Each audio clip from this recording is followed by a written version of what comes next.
Assalamualaikum warahmatullahi wabarakatuh. La haula wala quwata illa billahi aliyil alim. Sahabat-sahabat subscribe Jerupanon. Sekarang saya akan bercerita mistis, yaitu pesugihan ngopet. Pesugihan ngopet itu cerita dulu, yaitu ada cerita pesugihan ngepet. Sebab pesugihan itu banyak macamnya, seperti pesugihan ngipri, pesugihan ngopet, pesugihan tuyul, pesugihan babi ngepet, banyak lah. Nah ini saya akan cerita pesugihan ngopet di sesuatu daerah, ya kurang lebih daerah itu ada pesugihan ngopet. Kebetulan pesugihan ngopet itu kejadian nyata, yaitu teman saya. Ya kalau ini pesugihan ini tidak pakai tumbal, tidak pakai tumbal. Kebetulan saya akan cerita, yaitu seseorang yang namanya, saya akan samarkan, yang namanya sebut saja si Gayung. Si Gayung itu kehidupannya di kampung. Memang pekerjaannya itu cuman petani, tapi petani itu lumayan kecukupan hidupnya. Seperti punya kerbau 3, punya sawah lumayan luas, rumah sampai ke di kampungnya punya 2 tingkat, paling lumayan cukup, yaitu keadaannya. Tapi namanya orang tidak cukup begitu saja. Kalau masalah harta masih mau berlebihan, mau lebih terus menerus. Di lain waktu, kebetulan di waktu berliburan ke pantai, kebetulan di sana si Gayung itu bertemu dengan temannya. Berteman ya, namanya itu si Gombal, namanya si Gombal. Ya di sana, hei Gombal, kamu itu, iya beda kamu nih sekarang mah juga orang kaya. Kaya gimana, sama aja sama kamu. Kamu sekarang apa pekerjaan? Ya sama saya mah cuman jual beli kambing, jual beli motor. Ya alhamdulillah lumayan. Ya kalau sekali-kali tuh main aja lah ke rumah saya, kata si Gayung itu. Ya nantilah saya mau pisan main ke kamu, mudah-mudahan ada jalan. Jalan apa kamu Gayung? Ya saya sudah bingung lah, mau usaha itu mau maju seperti kamu. Kalau gitu nanti main ke saya ke rumah, nanti di sana kita ngobrol-ngobrol lah sambil kita ngopi-ngopi aja. Nah sesudah begitu udah beres, kita wisatanya ke tempat wisata, lalu pulang. Ya kebetulan pulang ingat si Gayung itu. Nah ya saya teringat mau bermain ke rumah si Gombal. Kemudian ada nomor teleponnya, kasih ya telepon si Gayung itu. Halo, assalamualaikum. Waalaikumsalam, siapa ini? Saya Gayung. Aduh Gayung, sekarang kapan main? Oh, nanti aja lah, kalau bisa besok malam minggu, sambil dengan istri saya main-main ke rumah kamu. Nah, singkat cerita, besok langsung main ke rumah si Gombal. Di sana bercakap-cakap sambil gembira sekali. Lama kelamaan bercerita. Nah Gombal, gimana seperti saya mau seperti kamu? Kamu itu rumah hari ini, dan kamu punya mobil hampir 5 itu, kontrakan berapa itu sampai ke 30. Saya itu mau seperti kamu, apa rahasianya? Ya kata si Gayung itu. Kebetulan si Gombal mau seperti aku, ya mau atuh. Tapi sebetulnya jangan kamulah, saya itu sebab ini sesat sebetulnya jalan begini. Tapi saya mau seperti kamu. Tapi kamu siap menumbalkan orang. Wah itu mah gak sanggup atuh. Tapi adalah Gayung cara yang lain, yaitu dengan pesugihan ngopet. Ngopet itu apa ngopet? Iya ngopet, kata kata si Gombal itu. Kalau begitu mah atau maulah, kapan waktunya? Ya nanti aja, nanti saya hubungi dulu juru kuncinya, yaitu sebab itu di gunung. Kamu takut enggak? Enggak lah, saya siap lah. Sebab itu gunungnya udah seperti gunung besar dan banyak pohon-pohon besar, kelihatannya seperti angker, dan suara burung hantu di atas pohon-pohon itu. Di sana ada saung kecil untuk tempat ritual. Ya kalau begitu mah udah aja, jangan banyak ngomong, saya mau. Gayung, gimana sekarang? Sudah tekad bulat pikirannya? Kamu mau ke juru kunci gunung itu? Kata si Gombal. Si Gayung itu semangat sekali. Siap saya, walaupun apa resikonya. Nu penting saya kaya, nu penting saya punya uang, nu penting saya banyak harta, bisa beli itu, beli ini. Ya kalau begitu nanti kalau ada efeknya, akibatnya jangan salahkan saya ya, kata si Gombal. Tapi tetap itu si Gayung tidak bisa dikasih saran yang baik, tetap nekat mencari pesugihan dengan yaitu pesugihan ngopet. Singkat cerita, berangkat si Gayung itu dengan petunjuk temannya itu si Gombal. Sebab tidak berduaan, tidak diantar. Sebab si Gombal kebetulan sedang sibuk mengurusi bisnisnya. Nah si Gayung itu berangkat naik motor sebab belum punya mobil. Si Gayung itu malum di kampung.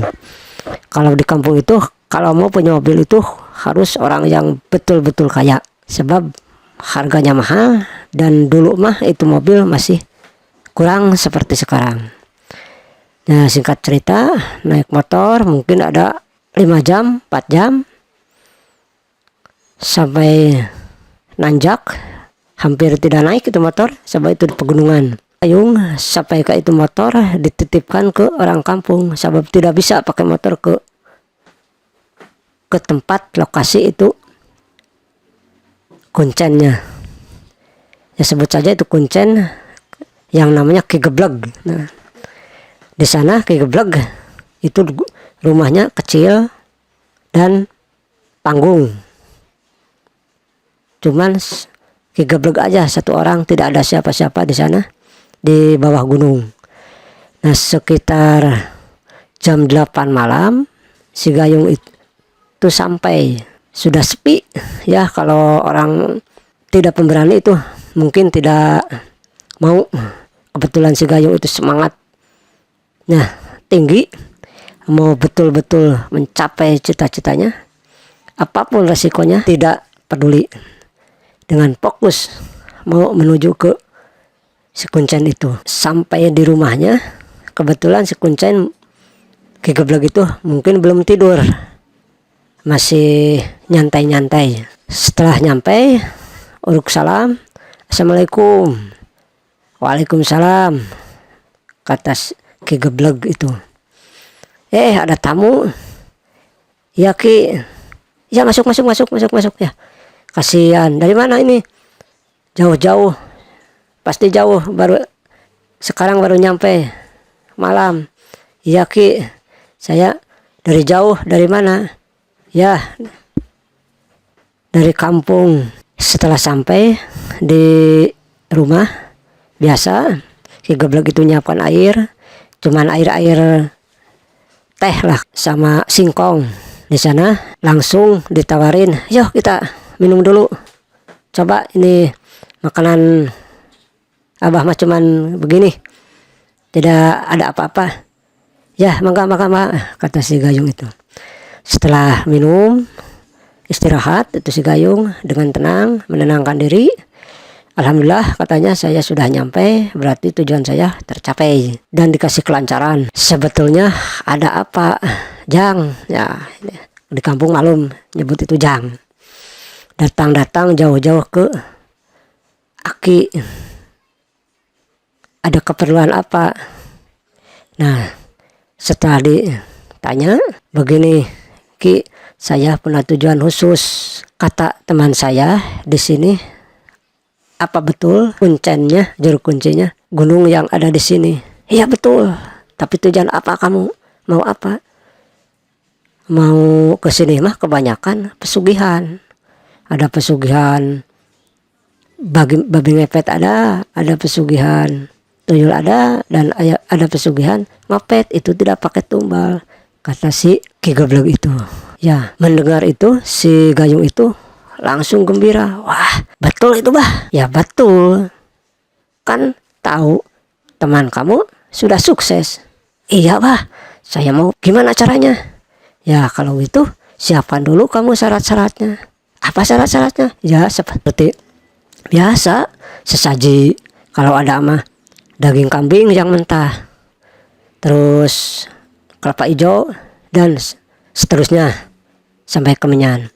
Tapi nggak bawa. Kalau nggak bawa begini aja, di aki sudah ada, tapi harus kamu bawa dulu itu untuk beli alat-alat ini. Berapa bah? Cuman sedikit, 12 juta. Wah, kebanyakan 12 juta. Apa tidak kurang mahal begitu? Ya tidak. Sebab seimbang aja kalau Ujang berhasil.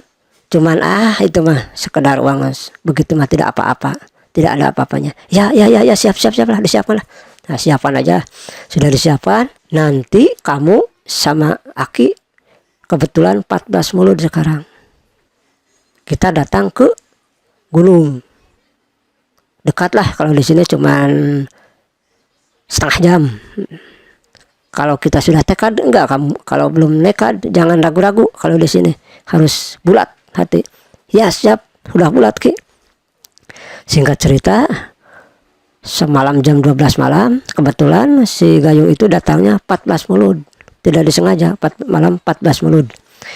Kebetulan jam 12 malam berangkat pakai obor. Kalau di kampung pakai obor, tidak ada baterai dulu, pakai obor. Pas berangkat itu si Gayung itu sudah nekat, capek sampai kelemas, batu nanjak ke pegunungan.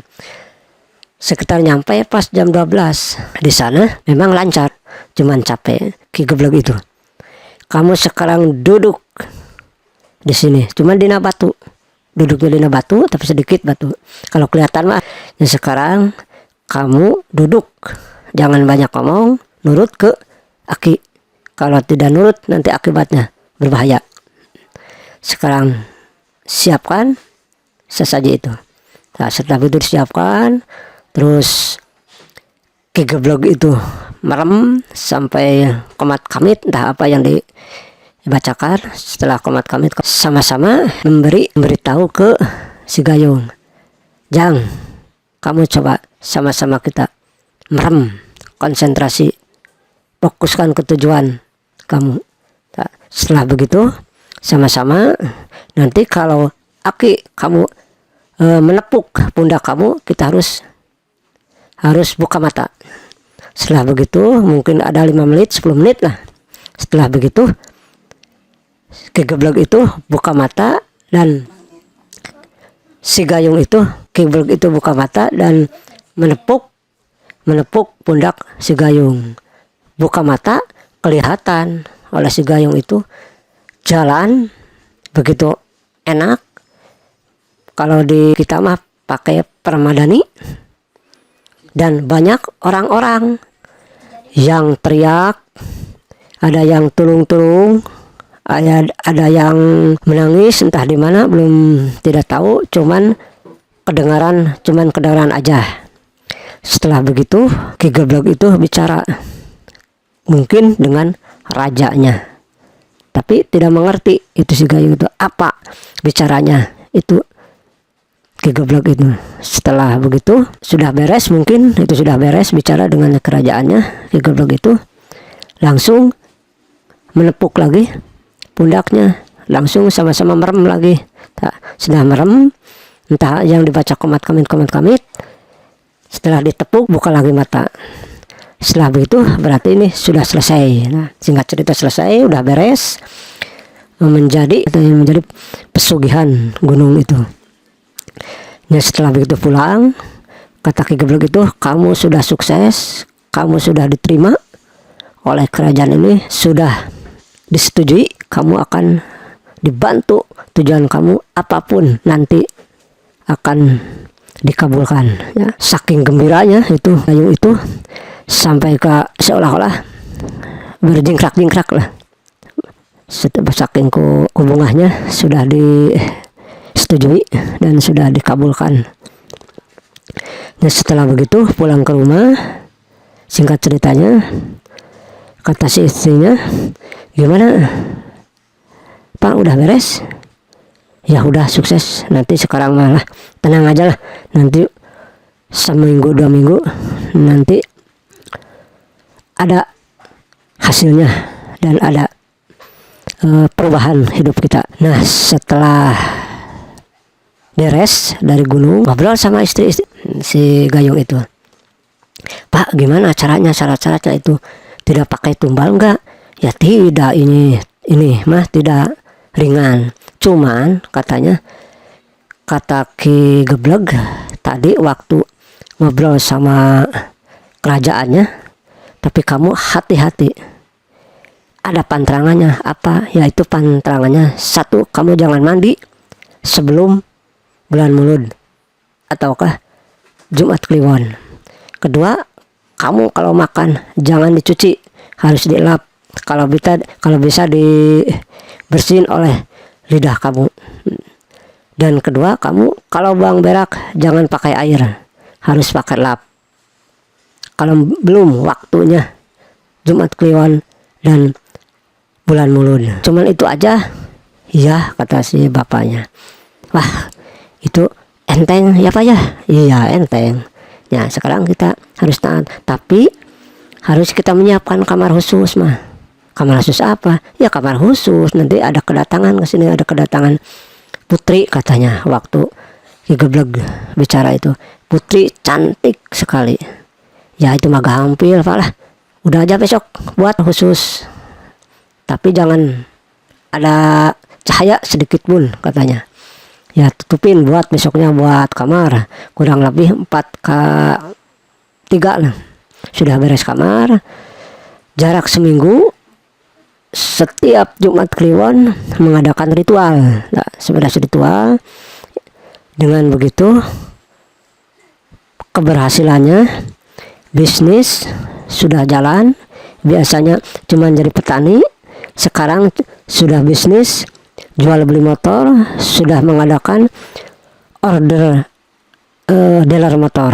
Nah, sudah begitu kaya, punya mobil, punya apapun dibeli setiap yang mau. Tapi lama kelamaan itu namanya orang pasti ada lupanya, apalagi sudah kaya. Di dalam waktu kebetulan ngobrol lagi sama si Gombal, ketemu lagi. Gimana Gayung sekarang? Udah sukses?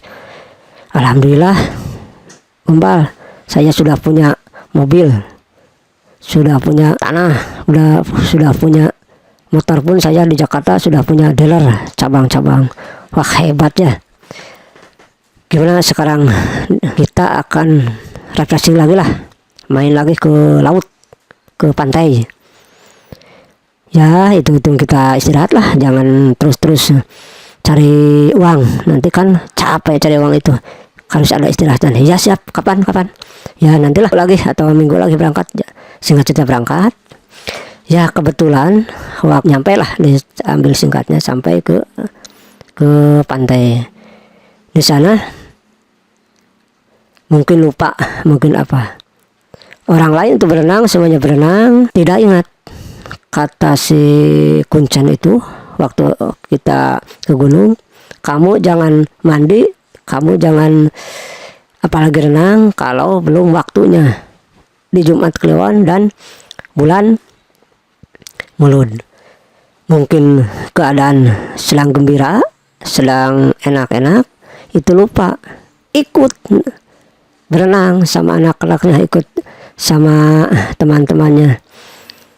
Setelah begitu ingat, setelah ingat badannya terasa sakit, badannya sampai gemeteran.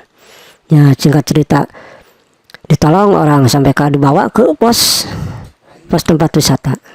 Setelah begitu, kenapa itu? Banyak orang yang menanya. Dan setelah begitu, lama kelamaan pulang ke rumah, diobatin sudah berapa bulan, berapa tahun tidak sembuh. Setelah begitu udah tidak kuat lagi, mungkin akhir-akhirnya meninggal. Nah, setelah meninggal, kita biasa diurus, jenazahnya dikubur. Setelah beres dikubur, biasa di kampung itu pakai tahlil. Nah, setelah tahlil di waktu malam kurang lebih pukul 20, di tengah-tengah ini waktu tahlil, dari waktu maghrib mungkin hujan lebat dan petir seperti keras, peledak sampai kak isi rumah bergetar dengan angin. Nah, setelah begitu semuanya tanda tanya, ada apa ini sebenarnya. Setelah begitu semakin lama semakin kencang itu gelap itu, dan angin itu semakin kencang, hujan pun semakin lebat tuh. Sing peledak itu petir itu. Nah, kebetulan di kampung pakai patromak, bukan listrik. Patromak kalau itu belum ada listrik. Setelah itu patromak itu langsung seperti pecah, langsung pecah, hancur, gelap perasaan. Nah, waktu gelap kebetulan salah seorang melihat di sudut ada pocong. Pak Ustadz, pocong katanya. Mana pocong? Itu pocong. Semuanya melihat langsung bubar keluar. Lari semuanya bubar lah. Itu tahlil itu seperti tidak tuntas. Nah, setelah begitu cuman tinggal Pak Ustadz. Ya, setelah begitu Pak Ustadz menyalakan lampu langsung menyala lagi sampai keterang lagi. Kebetulan betul itu ada pocong. Ya, sekarang setelah begitu Pak Ustadz berdoa. Nah, setelah begitu berdoa, mohon kepada Allah bahwa ini mungkin tidak terima oleh alam, tapi itu pocong itu tidak kembali, tidak menghilang.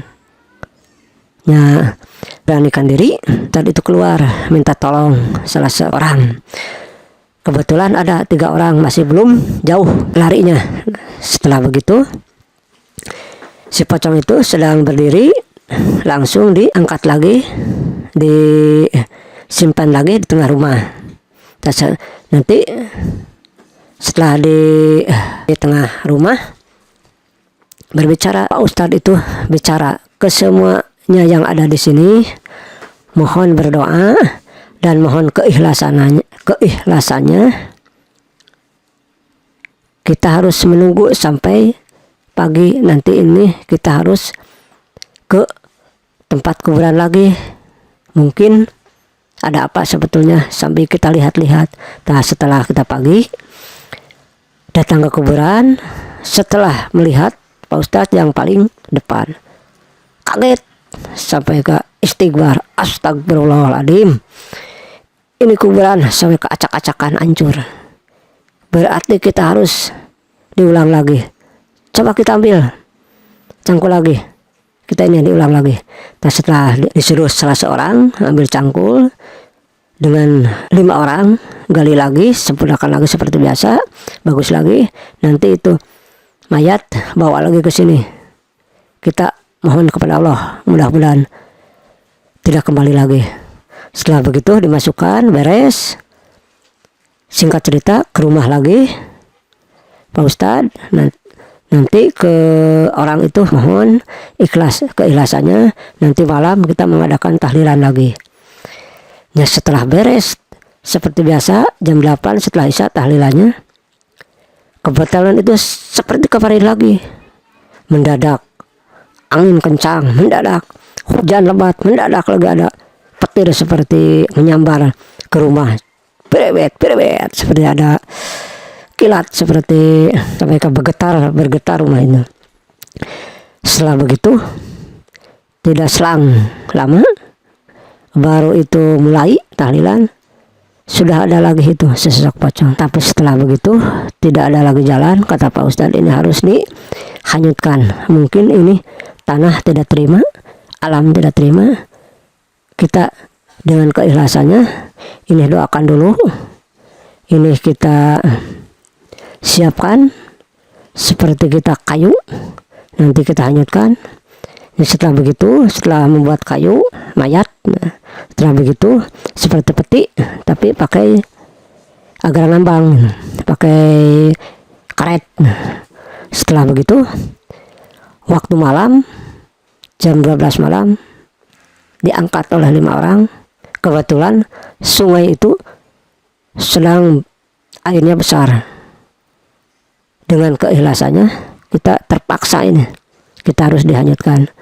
Setelah begitu dihanyutkan, singkat cerita hanyut. Malam ketiganya seperti ada yang tolong-tolongan, tolong. Nah, singkat cerita oleh Pak Ustadz itu dikasih doa, sekarang kamu, tempat kamu adalah di batu, tempat kamu adalah di sungai.